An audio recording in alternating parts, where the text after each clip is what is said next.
नमस्कार, सत श्री अकाल, राम राम सा, अंबागणी, वणक्कम, प्रणाम। आप सभी का ऑल मीडिया में स्वागत है। हमारे साथ जुड़े हुए छोटे से ब्रेक के बाद शमिक मोइत्रा जी, बहुत इंटरेस्टिंग टर्न ऑफ इवेंट्स हो रहा है बांग्लादेश में, जहां अननोन गनमैन का कहर ढा रहा है। वहीं पे after all unknown gunman target किसको कर रहे हैं? कुछ वहां पे चलते फिरते प्राणी हैं जो बहुत बड़ा खतरा है, उन्हीं को कर रहे हैं। वो कह रहा है बांग्लादेश में that unknown gunman had to step in. Let's try and understand. Bangladesh की सिचुएशन बहुत ही ज्यादा केओटिक और टर्मोइल में आ चुकी है।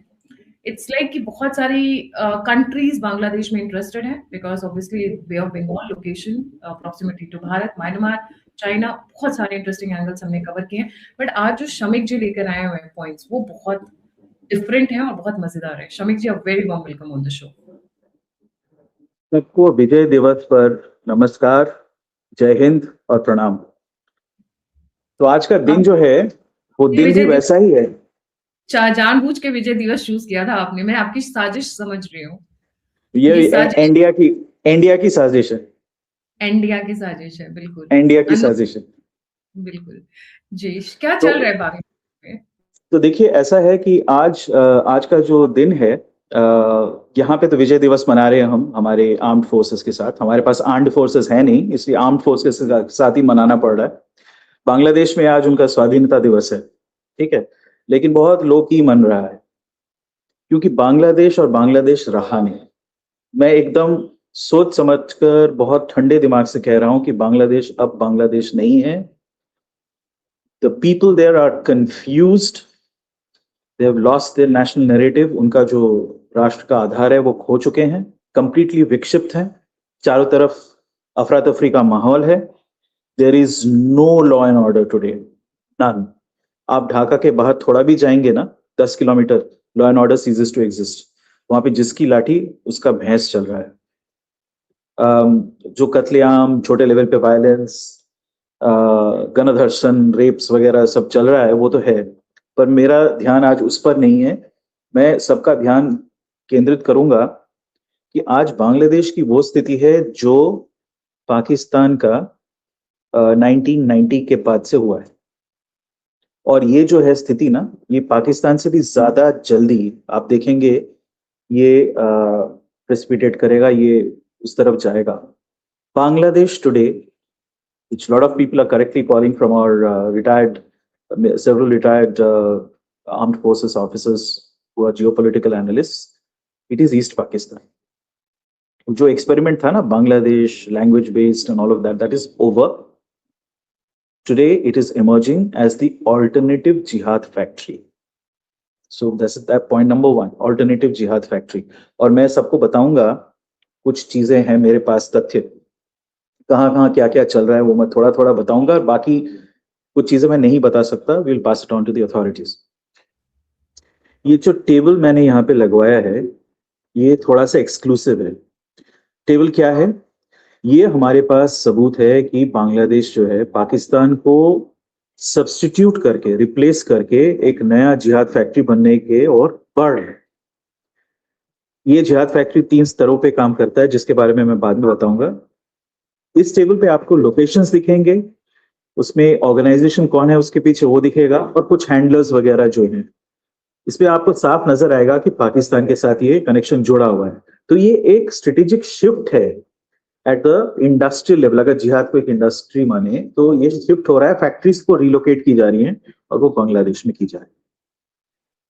सो सबको मैं याद दिला दूं, मैं खुद उत्तर बंगाल में रहता हूँ, दार्जिलिंग में, और मेरी पैदाइश भी यहीं की है, जलपाईगुड़ी की। मेरा जो बड़ा परिवार का मतलब ग्रेटर फैमिली जिसको कहेंगे, बृहद परिवार, वो पूरे नॉर्थ ईस्ट में फैला हुआ है। वैसे मेरे जनरेशन के लोग बाहर चले गए थे, मैं भी गया था, लेकिन हम वापस आए हैं। तो हमारे जो तथ्य हैं वो ऑन द ग्राउंड तथ्य हैं, plus we have a geopolitical perspective. ये दो चीजें मिला के मैं बोलूंगा जो बोलूंगा, ठीक है? ये बैकग्राउंड है। अच्छा, मैं कह रहा हूँ जिहाद फैक्ट्रीज का मतलब क्या है। देखिए, एक एक्सपेरिमेंट चला था which was run by the US deep state, और यहाँ पे US deep state is the new form of the old British colonial empire. जो ब्रिटिश इंपीरियल सिस्टम था, उसको द्वितीय विश्व युद्ध के बाद उनका जो पैसा है वो समाप्त हो गया था, कर्ज में वो डूब चुके थे। तुमने अपना एम्पायर छोड़ना पड़ा, but they handed over the tools, mechanisms and the means of power to the Americans. और एक गहरा राष्ट्र कहें या गहरा राज्य कहें, जो भी कहें, वो उसको तैयार किया गया, जिसकी 3 कड़ियां थी। एक था banking and finance system global, दूसरा था ये सो कॉल्ड यूएन सिस्टम, जिसमें वो सिक्योरिटी काउंसिल वगैरह इन्होंने तैयार किया था, जो आज के डेट में मोरलेस डिफंक्ट है, कोई उसको मानता बनता है नहीं। और जो उसका ये तीसरा छोर था इस वैश्विक व्यवस्था का, वो था हफ्ता वसूली। अब हफ्ता वसूली जो है, उसी से हमारा जिहाद फैक्ट्री लिंक्ड है। हफ्ता वसूली का क्या मतलब है?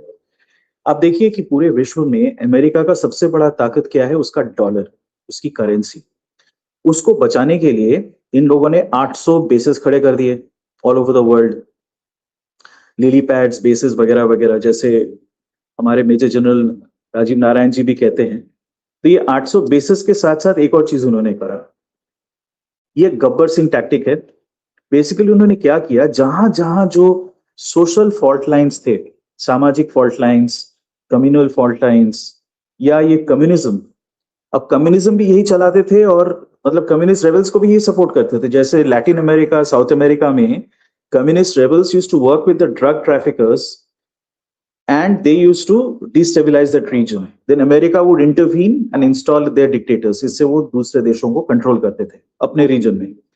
दूसरे रीजन्स में भी उन्होंने यही किया, वियतनाम में किया, अफगानिस्तान में किया, मिडिल ईस्ट में किया, हाँ, अफ्रीका के सारे देशों में किया और भारत में भी किया। क्या किया कि आप देश को डिस्टेबिलाइज कर दो, जहां पे जो मिले। कहीं पे गरीबी ज्यादा है तो कम्युनिस्ट रेवेलियन तैयार कर दो, कहीं पे अगर धर्म के बेसिस पे आप उनको अलग कर सकते हो तो वो लगा दो। तो यहाँ पे उन्होंने देखा कि पहले से ये जो ब्रिटिश हैं, उनके लिए ये पाकिस्तान इंडिया वाला खिचड़ी छोड़ के गए थे, उन्होंने इसी को यूज किया है शुरू से। शुरू में ये था कि India helps to destabilise China. India and US were very thick by the way during Jawaharlal Nehru's era till 1962-63, and Pakistan is used to destabilise India, जो आज के डेट में भी आप देख रहे हो कि वही चल रहा है। पर हुआ यूं कि जो देश एक एसेंशियली एक कठपुतली है, एक टट्टू है, जिसको आप यूज कर रहे हो किसी और देश को डिस्टेबिलाइज करने के लिए, उसकी अर्थव्यवस्था तो कभी बढ़ नहीं सकती। तो पाकिस्तान का जो है अर्थव्यवस्था वो टूट चुका है। ये वो भीख मांग मांग के कटोरा लेके घूमते रहते हैं, थोड़ा थोड़ा पैसा मिलता है, उसी से उनका चलता रहता है। मैं इसमें वो धार्मिक एंगल पे नहीं जाऊंगा, मैं जस्ट जा रहा हूं कि यूएस डीप स्टेट ने क्या करा है। पाकिस्तान को इंडिया के खिलाफ भिड़ा दिया, ठीक है।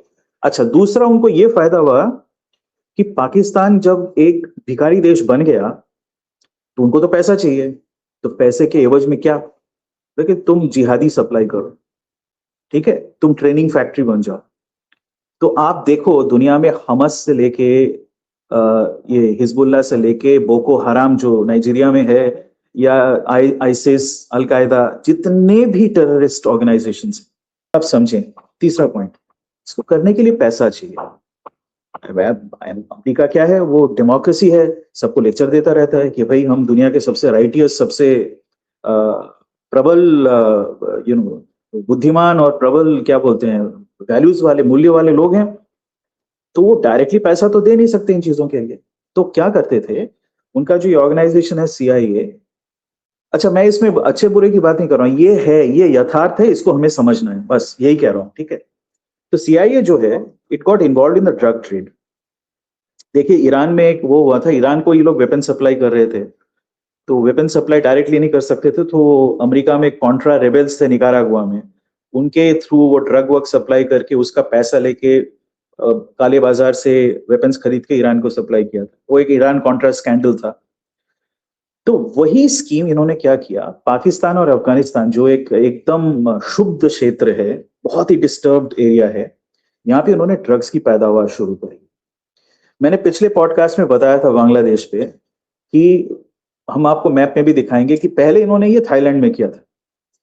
ड्रग्स और सेक्स ट्रेड का वो सेंटर बन गया था जब यूएस वियतनाम में इंटरवीन कर चुका था, तो उनके जो सोल्जर्स थे वहां जाते थे, उनके रिक्रिएशन के बहाने ये किया गया।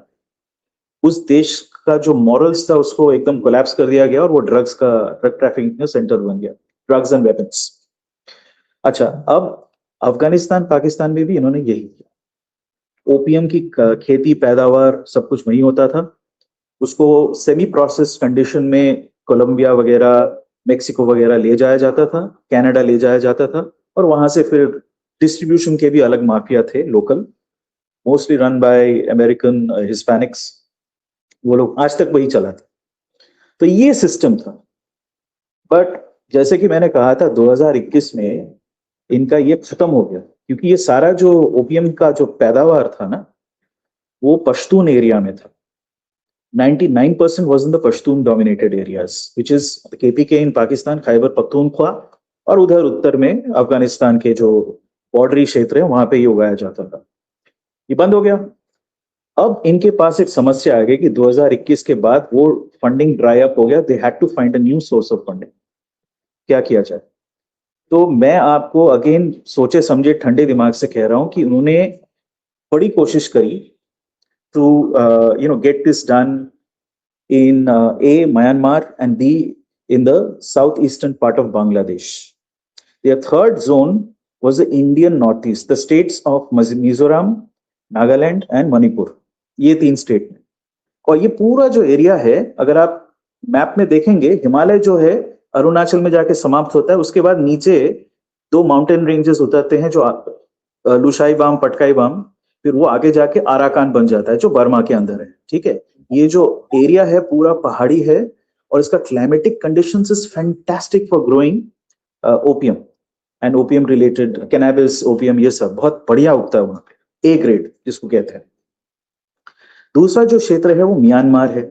अच्छा, Myanmar, by the time they realise कि भाई हम म्यांमार में भी कुछ कर सकते हैं और बांग्लादेश में कुछ कर सकते हैं, उन्होंने देखा कि भाई ये बांग्लादेश तो इंडिया के कब्जे में है, because India has its strong alliance with the Sheikh Hasina government in Bangladesh. She's been in power for more than 15 years continuously. ये तो बड़ा स्ट्रांग है, इसमें कुछ करना पड़ेगा अगर हमें यहाँ घुसना है तो शेख हसीना ने कहा था कि मुझे आइलैंड चाहिए, ये सब बोला यूएस वालों ने, वो है, but that was not the main M. Drugs का धंधा was the main M. Okay, secondly Myanmar में उन्होंने देखा चाइनीज लोगों ने उसको कब्जा कर लिया। Now the Chinese supply arms, they supply money, और जो उनका ड्रग्स का कॉन्ड्यूट है, China manufactures not opium but opioids, derived fentanyl, amphetamines, MDMA वगैरह, because China has the world's largest I would say chemical processing and pharmaceutical base layer processing factories in the world. India is superb in pharma, which is the next stage. उसको जब आप दवाई में परिवर्तित करते हो, पर उसका जो बेस केमिकल है ना, वो सब चाइना में बनता है आज तक। India in fact imports it and then makes it into drugs. तो China has repurposed a lot of its factories. इनके यहाँ तो फैक्ट्रीज क्या है, उनका सिस्टम कैपिटलिस्ट थोड़ी है, वही उनके पार्टी वाले ही, कम्युनिस्ट पार्टी वाले ही फैक्ट्रीज को भी चलाते हैं। तो उनका फैक्ट्री का एक पार्ट ऑफ द कैपेसिटी इसमें डाइवर्ट कर दिया और बनाओ फेंटेनिल, बेचो यूएस में। ठीक है, कहीं पे tacitly they were also working with the western agencies, क्योंकि वेस्टर्न एजेंसी को भी पैसे चाहिए था। लेकिन कब्जा किसके पास है? सोर्स ऑफ प्रोडक्शन चाइना है, कॉन्ड्यूट म्यांमार के थ्रू है।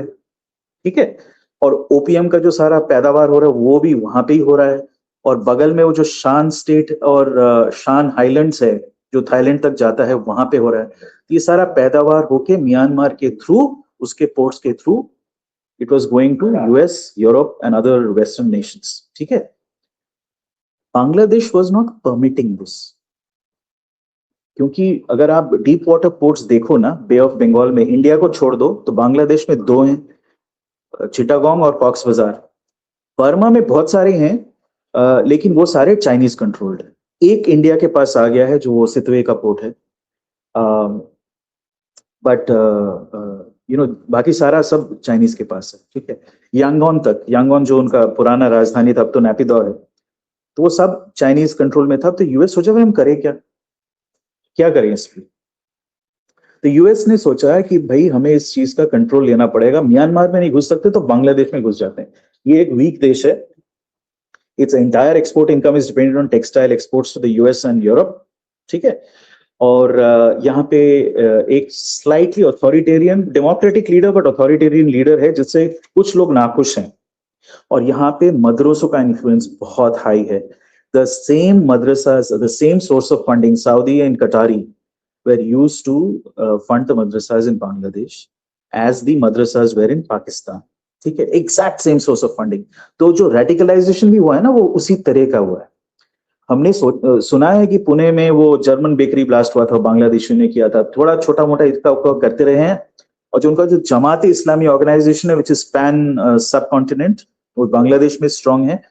लेकिन इनका कोई मतलब वो आई वुड से एक वेल डायरेक्टेड सोची समझी, जैसे पाकिस्तान में वो है ना जैश ए मोहम्मद, हिजबुल मुजाहिदीन, लश्कर तैयबा, द रेजिस्टेंस फ्रंट, इनके हाइड्रास जो बनते रहते हैं, ऐसा बांग्लादेश में नहीं था जब तक शेख हसीना थी, नहीं था। अब यूएस को क्या चाहिए? जस्ट टू रिकैप, उन्हें एक ड्रग फैक्ट्री चाहिए और एक जिहाद फैक्ट्री चाहिए। जिहाद factory for continuously supplying the various destabilisation wars across the world that they are interested in. यानी वही गब्बर सिंह वाला पॉलिसी, गब्बर के ताप से तुम्हें एक ही आदमी बचा सकता है, खुद गब्बर। तो पहले जिहाद कराओ या रेबेलियन कराओ कम्युनिस्ट, उसके बाद खुद इंटरवीन करके बचाओ। कि मतलब यज्ञ भी आप तोड़ें और असुर खुद ही अपने असुर को वापस बुलाएं या मारे। ठीक है, ये उनका पॉलिसी रहा है। तो शेख हसीना को निकालना जरूरी हो गया था। तो Americans always have very deep study of the politics and economics of every nation. अच्छा, इंडिया में उनको प्रॉब्लम ये है कि इंडिया में भी कोशिश कर रहे हैं, लेकिन कर इसलिए नहीं पाए कि ये देश नहीं है, महादेश है। हमारे पास इतने लोग हैं ना, उनको कंट्रोल करना इम्पॉसिबल है। तो ब्रिटिश ने तो कैसे तैसे कर लिया, लेकिन जब इकट्ठा हो गए हम तो खत्म हो गया ना। अभी कोई एक राजनीतिक दल मतलब किसी के साथ मिलके इस देश को वो नहीं कर सकता। वो सारे ज्यादातर रीजनल पार्टीज हैं। कांग्रेस का सिक्का अभी चल नहीं रहा है क्योंकि लीडरशिप बहुत वीक है। तो इंडिया में वो कर नहीं पाए। लेकिन बांग्लादेश में क्या है, बांग्लादेश का पॉलिटिकल स्थिति जो है उसको आप समझें। तो बांग्लादेश में प्रमुखतः 3 जातीय दल थे, अभी भी हैं। एक है अवामी लीग, जिसका नाम सबने सुना है, जो शेख हसीना वाजिद की पार्टी है। दूसरा है आपका BNP, Bangladesh national party. Bangladesh national party ये हुस्नी मुबारक साहब का था और वो चले गए। और बेगम जो हैं खालिदा जिया, सही बोल रहा हूँ? हाँ, नहीं सॉरी, शायद जियाउर रहमान का था और फिर जियाउर रहमान का था और खालिदा जिया ने इसको चलाया उसके बाद से। पर वो भी अभी काफी बूढ़ी हो चुकी हैं, उनसे अभी उनकी शारीरिक स्थिति बहुत खराब है। तो ये द्वितीय दल है। इन दोनों के बीच में अंतर बहुत कम है, सीट शेयर और वोट परसेंटेज का। और जो तीसरा पार्टी है वो है जातीय दल। ये शुरू किया था हुसैन मोहम्मद इरशाद बोल के एक जनरल थे, फिर बाद में वो राष्ट्रपति बने। इनका शुरू में 36 का आंकड़ा था हसीना के साथ, लेकिन बाद में इन दोनों का काफी वो अंडरस्टैंडिंग अच्छा हो गया। He became in fact plenipotentiary on behalf of Hasina to various forums. तो ये तीसरा पार्टी है, जातीय पार्टी। और जो चौथा फोर्स है, जो एकदम एक्सट्रीमिस्ट कट्टर, जैसे वो लाल टोपी वाला है ना पाकिस्तान में, उसी के टाइप के ये सब लोग हैं। ये जमाती इस्लामी। जमाती इस्लामी का कोई एक्चुअल रियल पॉलिटिकल आउटफिट नहीं है। They have really never properly participated in the electoral process. Democratic तो है नहीं ना, इनका तो इनकी नीति ही अलग है। ये इनमें इनका जो फाउंडेशन था, it was done by the Bihari Muslims who went to Bangladesh. Some of them went to Pakistan later and settled in Karachi. जो धुरंधर में लियारी के आसपास का इलाका दिखा है वो तो बालोची है, बाकी सारे वो मुहाजिर जो हैं वो यही हैं। मुहाजिर अलग हैं, बिहारी मुस्लिम जो थे वो उधर चले गए। लेकिन बांग्लादेश में भी कुछ रह गए, दे इंटरमैरिड, और उनके जो वंशज हैं they were the core of the Jamaati Islami, ठीक है, इन बांग्लादेश। लेकिन अब ये वो नहीं रहा है। जितने मदरसे बने हैं ना, सारा का सारा फंडिंग और कंट्रोल इनके पास है। तो जो रूरल बांग्लादेश है, which is 85% of Bangladesh population, वो इनके कब्जे में चला गया because they control the street जो है ना बीएनपी के पास है अभी, और ना ही अवामी लीग के पास है, और ना जातीय पार्टी के पास। अच्छा, ये स्थिति थी, फिर भी शेख हसीना एक कड़क डंडा चला के जो भी करके वो मैनेज करके रखा हुआ था। तो लास्ट उन्होंने क्या किया, एक नॉन इशू को इशू बना के, जैसे नेपाल में किया, अमरीका ने पूरा शेयर दिया इसको। डोनाल्ड लू डायरेक्टली इन्वॉल्व था इसमें, जो पिछला अंडर सेक्रेटरी था साउथ एशियन अफेयर्स जो भी था। ही एंड विक्टोरिया न्यूलैंड, जो आजकल कोलंबिया में पढ़ाती हैं, because she's obviously can't be part of the Republican administration, Democrat थी, उन्होंने इसको फंडिंग दिया और ये एक छात्र आंदोलन बना दिया। ठीक है। अच्छा, वही छात्र आंदोलन अभी मेटास्टेसाइज करके एक पॉलिटिकल पार्टी बन चुकी है, जो यही लोग मोहम्मद यूनुस को लेके आए थे विद बीएनपी's अप्रूवल, पर इनका अभी अगेन एकदम सांप न्यूले जैसा हो गया है। They don't like Yunus at all. उन्होंने एक पार्टी बनाई है एनसीपी बोल के। अच्छा, इसमें कई तरह के रेडिकल्स थे, सो कॉल्ड रेडिकल्स। उनका एजेंडा एक ही है, एक तो ठीक है जिहाद करेंगे, किसके खिलाफ करेंगे, और कोई नहीं, इंडिया के खिलाफ करेंगे। और इनको ये समझा दिया गया है कि इंडिया बहुत वीक है, हिंदू लोग तो लड़ते नहीं है, इंडिया में सब हिंदू हैं, मुसलमान सब आपके साथ हैं, क्रिश्चियन सब आपके साथ हैं, तो आप घुसो, अब ले लो। तो एकदम अक्खड़ दिमाग बेवकूफ हैं ये लोग, लेकिन ये समझा दिया गया है, तो उनका ये बिलीफ है कि वो एक्चुअली ये कर सकते हैं। तो आप बीच बीच में देखेंगे कि यूनुस साहब एक मैप लेके घूमते रहते हैं, जिसमें हमारे सारे नॉर्थ ईस्ट के स्टेट घुसाए हुए, एक सुपर स्टेट बनाया है जिसको बोलते हैं चाइना को एक्सेस दे देंगे वार्म वाटर का। ये सब बकवास चलता है। अच्छा, वो उनसे कहलवाया जाता है। ही हैज नो चॉइस, क्योंकि उनके पास कोई राष्ट्रीय दल नहीं है, किसी का ग्रास रूट सपोर्ट नहीं है। ठीक है, 2007 में उन्होंने एक कोशिश करी थी एक दल तैयार करने का, वो ध्वस्त हो गया, चला नहीं उससे। तो अभी उसके पास कोई पॉलिटिकल सपोर्ट या बेस नहीं है, ये सबसे पहले लोगों को समझना पड़ेगा। लोगों को वो दिखता है, वो मतलब बड़े ही मतलब क्या बोलते हैं, वेरी वायलेंट स्टेटमेंट्स दे रहे हैं, बड़ी बड़ी बातें कर रहे हैं, पर वो उनको बुलाया जाता है। नहीं बोलोगे तो सो अभी स्थिति वो है, like I said in the previous podcast, he is riding a tiger, he can't get of. तो ये हो गया पूरा वातावरण। अब ये अमेरिकन के लिए बहुत ही बढ़िया सिचुएशन है। क्यों? इसी सिचुएशन में आप रिक्रूट कर सकते हो। देश में अराजकता है, नौकरियां है नहीं, इकोनॉमी डूब रहा है, क्या करोगे? जिहाद करोगे, पैसा मिलेगा, बढ़िया है, ठीक है, मैं नए दल को ज्वाइन करता हूं, मुझे ट्रेनिंग मिलेगा और मैं फिर ना पूरे सब कॉन्टिनेंट में वो गजवाए हिंद कर लूंगा और मैं फेमस हो जाऊंगा, विख्यात हो जाऊंगा। In fact you have very insidious campaigns where Bangladeshi young girls, they say Jongira ki cute, means the Jongi in Bangladeshi parlance is a militant. Militants meaning these terrorists.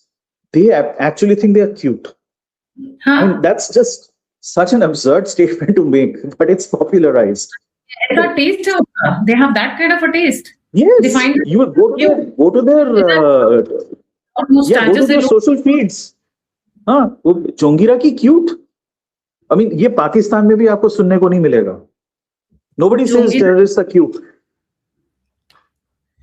और जोंगी तो मैं जंगली कहता हूँ, वो जोंगी नहीं है, जंगली है, जो भी हैं, उनको क्यूट लगता है। So you essentially have a situation जो बिल्कुल हॉटबेड है रिक्रूटमेंट का। अब now we come to जो तथ्य मैं देने वाला हूँ। तो एक टेबल मैंने आपको दिया है, उसको जरा लाएं, जो पहला टेबल है। मैं इसको पढ़ूंगा नहीं, लोगों को देखने दीजिए। मैंने यहाँ पे कुछ नाम लिखे हैं, ठीक है, एक मिनट। तो लोकेशन, ऑर्गेनाइजर्स, फैसिलिटेटर्स, ठीक है, ये 3 कॉलम बने हुए हैं। तो हमारे पास लिस्ट है, ये मतलब बहुत गुप्त कुछ नहीं है। It's being compiled based on local sources. Bangladesh से ही कई लोग मेरे कांटेक्ट में हैं और उत्तर बंगाल में मेरे कुछ अजीज हैं जो मुझे ये इंफॉर्मेशन मुझे मिलता रहता है। तो मुझे सिर्फ नहीं मिलता है, हमारे एमआई के पास भी है, दूसरे लोगों के पास भी है, हमें सब पता है। तो अगर बांग्लादेश में लोग सोच रहे हैं हमें पता नहीं है, तो वो बहुत बड़ी गलती कर रहे हैं। हमें सब पता है, ठीक है ना। आप लोग जो तैयारी कर रहे हैं, कहाँ पे आप बेसिस बना रहे हैं। तो मैं हमारे दर्शकों को ये बताऊं कि देखिए, जब 1970 और 71 में जो वॉर ऑफ लिबरेशन हुआ, तथाकथित वॉर ऑफ लिबरेशन, तथाकथित बिकॉज ये तो वापस वही पाकिस्तान बन चुके हैं, फिर से ऑलमोस्ट सिविल वॉर जैसी स्थिति बन चुकी है, सब एक दूसरे में लड़ रहे हैं, तीनों दल प्लस जमात सब एक दूसरे को मार रहे हैं। तो उस समय क्या था, मुक्ति बाहिनी का ट्रेनिंग कैंप्स में होता था। So these camps were in Mizoram, in Tripura, Meghalaya and certain parts of West Bengal. यहीं पे हमारे कैंप्स थे। कुछ थोड़े अंदर थे which were special forces, they I will not disclose वो कहाँ पे थे। तो ये बॉर्डर एरियाज में कैंप्स थे, इनको ट्रेन किया जाता था for 3-4 months, 6 months, and then they were sent into Bangladesh to carry out guerrilla operations. This is what was going on. Incidentally, जो हमारा RNAW बना, one of the principal drivers was the rapidly deteriorating situation in Bangladesh and Pakistan से जो उनके plans हो रहे थे। 1969 में बना। काव साहब को इंदिरा गांधी जी ने बुलाया और एक डिसीजन लिया गया नेशनल लेवल पे कि हम एक एक्सटर्नल सिक्योरिटी ऑर्गेनाइजेशन बनाएंगे पाकिस्तान का ISI actually predates RNAW, it's a much older organisation, वो 50 से उनका चल रहा है ISI जो है, inter services intelligence, but RNAW 69 में बना, उससे पहले IB था and you had military intelligence of course. तो इन्होंने कैंप्स तैयार किए बॉर्डर्स में and they pushed people out. Now these people are planning similar exact same thing कि बांग्लादेश में there be 3 layers. Layer number 1, मदरसों में इनको रेडिकलाइज किया जाएगा, ऑलरेडी रेडिकलाइज है, इनको और थोड़ा सा स्पेशल रेडिकलाइजेशन वो किया जाएगा। That will be done by special Maulanas and those kinds of people brought in. Not that the Bangladeshi frothing in the mouth Maulvis are any less, but unko bulaya jayega and they'll be given special instruction in the fine art of terrorism in terms of ideology. Take ideological base tayar karo. They are planning to train and they are already training thousands, tens of thousands, and I'm not making this up. This is happening as we speak. Second layer, they will be put into basic training camps. अच्छा, बांग्लादेश में मैंने पिछली बार कहा था police तो खत्म है, police बोल के कुछ है नहीं, पुलिस वही करती है जो जमात वाले स्ट्रीट ठग्स जो कहते हैं वही करती है। तो एक वो अंसार टीम है, एक विलेज डिफेंस फोर्स का वो उन्होंने बनाया हुआ है, that's also an extension of the Jamaat. They are already armed with shotguns etcetera, they have tremendous amount of bile inside, lot of violence against unarmed people is easy, but they are not part of this. What I am talking about is something completely different. Pakistan के jihad factories को they are planning to wind down. बहुत बड़ी बात कह रहा हूँ, they are planning to wind down, right? Whether they will or not वो अलग बात है, मैं उसमें नहीं घुस रहा हूँ। So the plan is उधर टेम्परेचर कम कर दो, इधर बढ़ा दो। Now you'll see it all adds up with what Asim Munir was saying कि भाई ईस्ट से होगा, तो ईस्ट से ही हो रहा है। Everything is happening in the east. They are accumulating arms and ammunition, mainly small arms and ammunition. They're accumulating explosives. They are giving this 2-layer training, एक ideological और दूसरा basic training. तीसरा जो है वो specialist training है. And that specialist training is as follows: infiltration, intelligence, rather counter-intelligence, explosives and IED making, weapons. ठीक है, ये training दिया जा रहा है. So there'll be lots of small infiltration parties which will be pushed in through our border. This is their plan, and this has been prepared. यहाँ पे जो list दिया हुआ है ना मैंने, these are some of these organizations जो ये सब काम already कर रहे हैं. Chittagong Lalkhan being organized by Ansar al-Islam, Lashkar-e-Taiba, coordinated by Harun al-Zaran, ex-Major Zia, sacked officer. Taimur ul-Milad Madrasa Islami Chhatra, Shibir, ISI. Mohammadpur Madrasa, not specified. Chittagong Hill Tracks, Jamaat Ansar Fil Hindal, facilitated by Shaheen Mahfouz, released after 5th August. Strong ties with KNF leader, Nathan Bomb links with ARSA. मतलब काफी detailed list है कि कहाँ पे कौन मैंने जो दिया ना, it is गायत्री जी ये tip of the iceberg है. I'm saying they're literally at least 3 to 4 score, मतलब 3 times 20 or 3 times 40, 60 to 80 such entities spread out across Bangladesh of the 3 layers of training which I mentioned. वो किया जा रहा है, ठीक है? 3 layers of training is my deduction. I have not discussed this with any intelligence officer or anybody else. This is my deduction of what's going on. Okay, based on actual information. The information is accurate. अच्छा, अब जरा हम आगे बढ़े, मैं समझाता हूं कि गेम जो चल रहा है वो कैसे खेला जा रहा है। तो ये जो है चिटागोंग हिल ट्रैक, वो आज तक 70% चाकमा बुद्धिस्ट, कुछ हमारे जो क्रिश्चियन और भी उपजातियां हैं वो रहते हैं यहाँ पे, और 30% जो है वो people from the plains who are mainly Muslim, they have कम।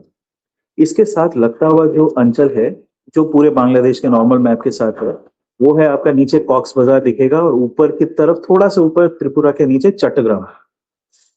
ये पूरा एरिया जो है, यहाँ पे जो हिंदू लोग थे उनको मार मार के भगा दिया गया।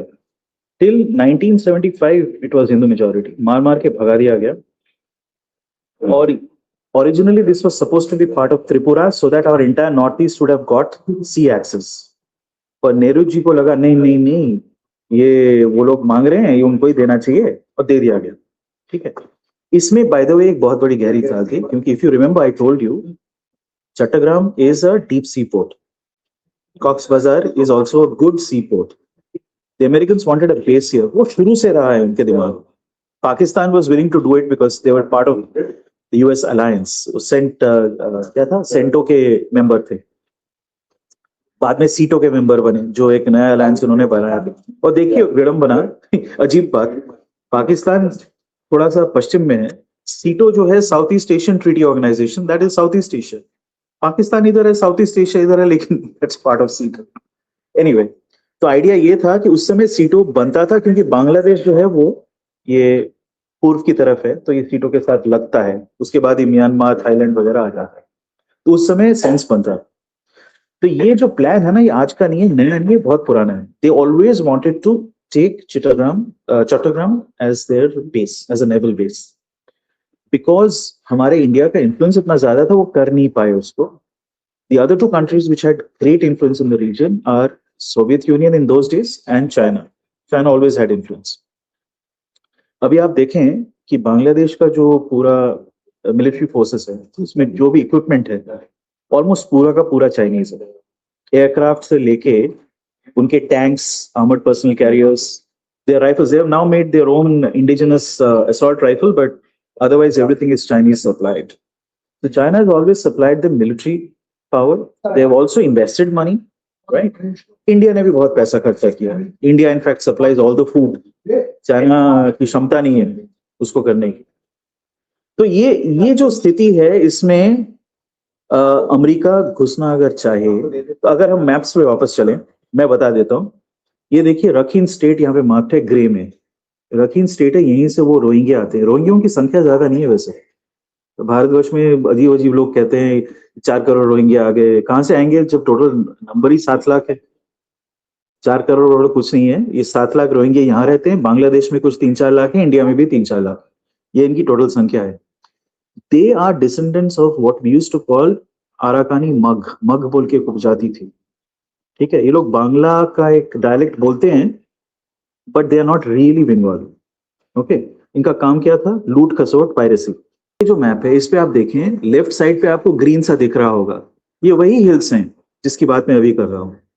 यही रोहिंग्या हिल्स में भी जाते हैं, ठीक है. और राइट साइड पे आपको शान प्लेटो दिख रहा होगा. एक प्लेटो है उधर, राइट. ये प्लेटो जो है, it's spread across Myanmar and Thailand. यहाँ पे ओपीएम उगता है. अच्छा, ऊपर जो एक ग्रीन पोर्शन आपको दिख रहा है, ऊपर से और फिर नीचे ये ग्रीन पोर्शन है, इसमें ना ये इसके एज से वो चाइनीज ड्रग्स का कॉन्डुइट है, which comes into the ports on the Myanmarese coast in the Bay of Bengal, right? And the rest of it ingresses into India through primarily Manipur. पहले नागालैंड भी था, but वो अब काफी कम हो गया. Primarily Manipur, और मणिपुर से फिर आगे असम होते हुए बाकी मेनलैंड इंडिया में पहुंचता है. So these are the conduits. तो अब अगर हम देखें, now there is something called Arakan Army. Arakan Army was formed by the Buddhists of the local area. They have literally pushed out all Myanmari Central Army forces out of this area, taken it over completely, extremely well armed. They even have artillery, proper artillery है इनके पास. Drone वगैरह तो सब है ही, but they have proper artillery. They are about 25,000 strong. और वो जो orange dot दिख रहा है, they have taken it over, and this is the bone of contention. Why? Because that's Cox's Bazar. अब आप देखें कि अगर बांग्लादेश से आपको म्यांमार में जाना होगा, तो आपको वो ऑरेंज डॉट से होते हुए वो मिजोरम के ठीक नीचे जो छोटा सा रीजन है, which is about 60 miles, उसको क्रॉस करके you can get into Myanmar, right? So Cox's Bazar is the nearest port. The other port, which is Sittwe, inside this red zone, that is literally red zone because that's China controlled. ठीक है. और वहां पे India ने भी एक port का वो किया है, right? There's a one second. हाँ, तो अब अगर इस जगह को कब्जा करना है, तो एक पर्पस था कि जिहाद फैक्ट्री बना दो, रिप्लेस द पाकिस्तानी जिहाद factory, totally under US control via ISI. You saw the list of people. It is run essentially by Pakistani organization. The other bit is कि यहाँ से ना म्यांमार के अंदर इंग्रेस करो. अच्छा, अब अगर आप बर्मा मतलब म्यांमार के पॉलिटिकल मैप पे जाएं, please go to the political map. एक फाइनल पॉइंट समझा के then we will wrap it up. एक पॉलिटिकल मैप है म्यांमार का, जो सारे स्टेट्स उसमें मार्क्ड है। हाँ एग्जैक्टली। नाउ अगर आप इसको देखें यहाँ पे, can you read the states for me from the top? एक ग्रीन में है टॉप पे,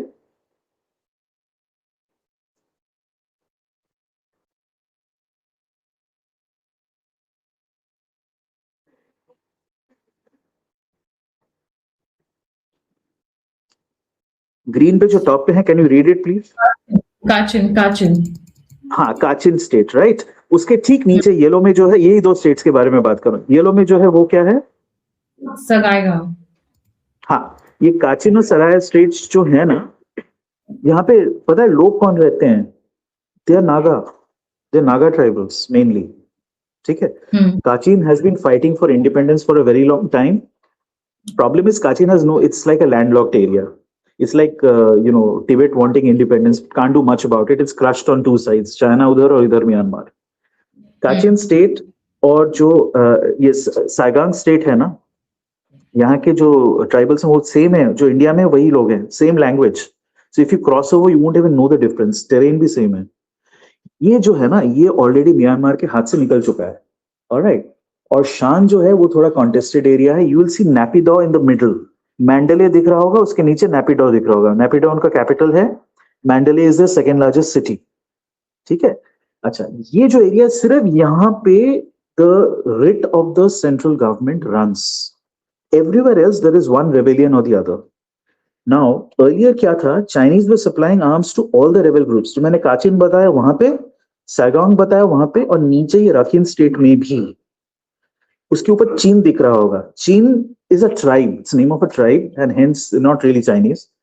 They are the same as the people in Mizoram. They call themselves Dzogchen. Okay. और इसमें मैंने पिछली बार बताया था, वो इजरायली, हमारे इजरायली भाई भी उसमें थोड़ा सा उन्होंने गड़बड़ कर दिया, because there is a section of the Chin tribe who say they are Jewish. So the Israelis have decided they are the Bnei Menashe. और इनको ट्रेनिंग दिया जा रहा है, they are part of the IDF, and some of them have come back, they have rejoined. Chin is essentially a Christian area. जो नीचे Rakhine है वो बुद्धिस्ट एरिया है with a minority Rohingya population. Chin is a Christian area. So they wanted to create a super Christian state over here comprising Chin, Mizoram, Manipur and Nagaland. Alright. But Manipur में आड़े कौन आया? मणिपुर में आड़े आए हमारे मेइतेई भाई जो हिंदू हैं, जो मतलब सदियों से, महाभारत के समय से वो हिंदू हैं। चित्रांगदा जो राजकुमारी थी, जिनका विवाह अर्जुन के साथ हुआ था, राइट, और उनका वो पुत्र था शायद विचित्रवीर्य, ये वही है, मणिपुर से हैं, बहुत पुरानी सभ्यता है। तो वो उसके आड़े आए, इसलिए ये हो नहीं पाया। और जो नागालैंड के लोग हैं ना, वो भी ये युद्ध वगैरह नहीं चाहते। They want development, they have seen the fruits of development. So वहां पे वो अटक गया। But Mizoram and this Chin state are still, वो खिचड़ी पकड़ी है। यहाँ पे अमेरिकन का इन्फ्लुएंस अभी भी बहुत strong. They have all their Baptist preachers who are essentially CIA assets spread out all over the region. They supply arms, they supply Bibles. These are the two things they do. They also give them education, but then that education is Christian education, Christianizing education, I would say.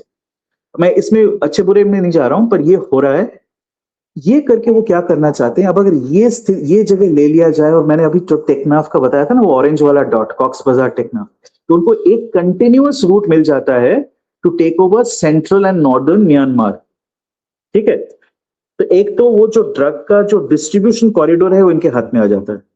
Second, यहीं से China का एक warm water pipeline निकल रहा है, plus road and rail network which connects to the I think the Fudan area of China, goes all the way into central China. ठीक है। Third, this is also the area जहाँ पे rare earth की बहुत आयत है। मैं बार्मा ही बोलता रहता हूँ because that's what I know. Brahmadesh, Myanmar is extremely rich in rare earth, all concentrated in exactly this area, जो ये conflict zone है। अब आप देखेंगे विश्व में जहां पे भी मिनरल्स, प्रेशियस मेटल्स, ये सब होता है ना, वहां पे आपको कॉन्फ्लिक्ट जोन्स भी मिलेंगे, चाहे वो अफ्रीका में हो चाहे म्यांमार में। ये वो स्थिति है। तो इस खिचड़ी को रिजॉल्व करने के लिए उनको बेस चाहिए, and the obvious base can't be India. India तो एक ढेला जमीन भी नहीं देगी अमेरिका को, इसमें किसी को भी नहीं देगी। तो Bangladesh is the obvious choice. Hence, destabilize Bangladesh, use it to serve secondary purpose, not primary purpose, secondary purpose of keeping India on the boil, using ISI to train a local jihad factory, then use the same jihadis elsewhere plus here and use it as a conduit into Myanmar. ये है overall strategy, ये 4 बिंदु हैं उसके, ठीक है। तो अब इसका तोड़ हमारा यही है कि हमारे लोग जो है ना वो भी exactly I'm sorry, there's a lot of noise outside, there's a procession, 1 second. Yeah. तो हमारे लोग जो है ना वो भी एग्जैक्टली अज्ञ नहीं है, उनको पता है कि क्या हो रहा है, जैसे मैंने कहा। और दूसरा, इसकी पूरी तैयारी भी है हमारी। पुतिन साहब के साथ जो अभी वार्तालाप हुआ, उससे पहले एससीओ के टाइम पे जिनपिंग के साथ भी वार्तालाप हुआ, उसमें तय ये किया गया है, मेरा अनुमान है कि म्यांमार को प्रोटेक्ट किया जाएगा, the joint India Russia China interest and our North East will be off limits, और बांग्लादेश से इनको खदेड़ के बाहर निकाला जाएगा, मतलब यूएसए आईएसआई वगैरह वगैरह। अब आप देखें इसका नतीजा, एग्जैक्टली यही नतीजा आपको नजर आना शुरू हो गया है, टाइम लगेगा पर शुरू हो गया। Unknown gunman, 37 deaths of people across Bangladesh, dying popping off in hotels, कोई पॉइजन से मर रहा है, कोई गिर के मर रहा है, कोई गोली खा के मर रहा है। All the radical elements who are in charge of, अच्छा वो छात्रों ने अपना दल बनाया था एक, मैं बोलना भूल गया, एनसीपी बोल के कोई दल बनाया उन्होंने, उसके जो लीडर्स थे वो लीडरान भी इंडिपेंडेंट्स प्लस पार्टी वाले, उनको भी ठोका जा रहा है एग्जैक्टली द वे ये पाकिस्तान में होता। अब कौन कर रहा है उसमें मैं नहीं जाऊंगा, चाहे इंडिया कर रही है, रशिया कर रही है, चाइना कर रही है, उसमें मैं जाऊंगा ही नहीं। But in this you have to understand, people have to understand we are actually allied, the interest allied. बाद में जो होगा वो देखा जाएगा किसका पावर ऊपर नीचे जाता है, but you know co-option can also be a game. China also realizes that it can't take over Indian Northeast.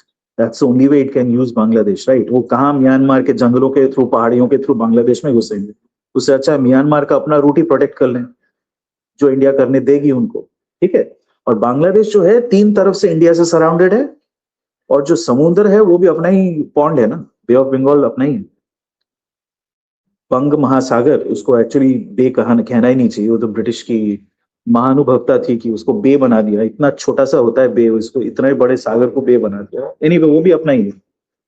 तो ये सब रियलाइज करते हैं, and I think this is not going to be possible for anyone to just dilute. हाँ, स्थिति बहुत गंभीर है, हमारे हिंदू लोग कटेंगे, मरेंगे, उनके ऊपर अत्याचार होगा और हो भी रहा है, ठीक है। ये अब हमें थोड़ा सा तो बर्दाश्त करना पड़ेगा, but we have to use our, I would say, covert and asymmetric forces to take action in this instance. और ऊपर जो मैंने दिखाया था ग्रीन में रंगपुर डिवीजन और नीचे चट्टग्राम हिल ट्रैक्ट, यहाँ के लोग अपने साथ हैं, इसको टेक ओवर कर सकते हैं हम कभी भी, जरूरत पड़े तो ये भी किया जाएगा। लेकिन अभी उसकी स्थिति बनी नहीं है पूरी तरह से, और समय शायद थोड़ा सा और पकने देना चाहिए। देखते हैं ना, फरवरी में ये इलेक्शन करना चाहते हैं, उसमें क्या होता है। What can be negotiated doesn't require a feat of arms. अगर हम बात करके ही रिजॉल्व कर सकते हैं या दूसरे तरह के पावर यूज करके कर सकते हैं तो उसकी जरूरत नहीं है, आवश्यकता नहीं है। अगर वैसा नहीं हो सकता है तो फिर ठीक है, हम लोग तैयार हैं, पूरी तरह से तैयार हैं। कभी भी जब भी बोले बटन दबाया, will be done. Will take 1.5 days to take over these spaces, क्योंकि मैंने पिछली बार भी बताया था, जो चट्टग्राम है उसको कट ऑफ करने के लिए हमें 30 माइल्स भी नहीं, 30 किलोमीटर्स जाना पड़ेगा to the sea, that's it. और रंगपुर लेने के लिए 75 kilometres from Balurghat to the Meghalaya border, that's it. ये अगर कर लिया तो ये 2 कट गए, अपने पास आ गए। आपका चिकन स्नेक बुल स्नेक हो गया, और यहाँ पे भी North East get sea access and we are secure from all sides. उसके बाद बांग्लादेश के अंदर इनको जो करना है करने दो, बॉर्डर को घेर दो, बात खत्म। मैं तो इतना भी कहूंगा कि मेरे हिसाब से स्ट्रेटेजिकली उत्तर बंगाल को एक नया राज्य का दर्जा देना चाहिए। उसके पॉलिटिक्स में मैं नहीं जाऊंगा। Geopolitically it makes sense to carve out a new union territory और state out of Uttar Bengal, और उसमें रंगपुर डिवीजन मिला देना चाहिए। हाँ, और एक चीज मैं हमारे नेपाली भाइयों की तरफ से कहना चाहूंगा, क्योंकि मैं दार्जिलिंग में रहता हूँ। सो नेपाली में हम कहेंगे कि हाम्रा पहाड़ र तराइला আমরা পাহাড় র তরাইমা কেহি খোঁজে वने टाउको काटनेच। इसका मतलब हमारे पहाड़ और तराई में अगर आंख डाला, अगर देखने की कोशिश की, काट के रख देंगे। On a very positive note, thank you so much Shabib ji for joining. That was fantastic session. और जाने से पहले सभी व्यूअर्स से रिक्वेस्ट है, please don't forget to like, subscribe and share और अगर आप कंट्रीब्यूट करना चाहते हैं तो नंबर और यूपीआई स्क्रीन के ऊपर है। आप फीडबैक देना चाहते हैं, जुड़ना चाहते हैं तो सभी के सभी लिंक्स डिस्क्रिप्शन बॉक्स में। इसी के साथ जय हिंद, जय श्री राम, हर हर महादेव। जय हिंद, हर हर महादेव।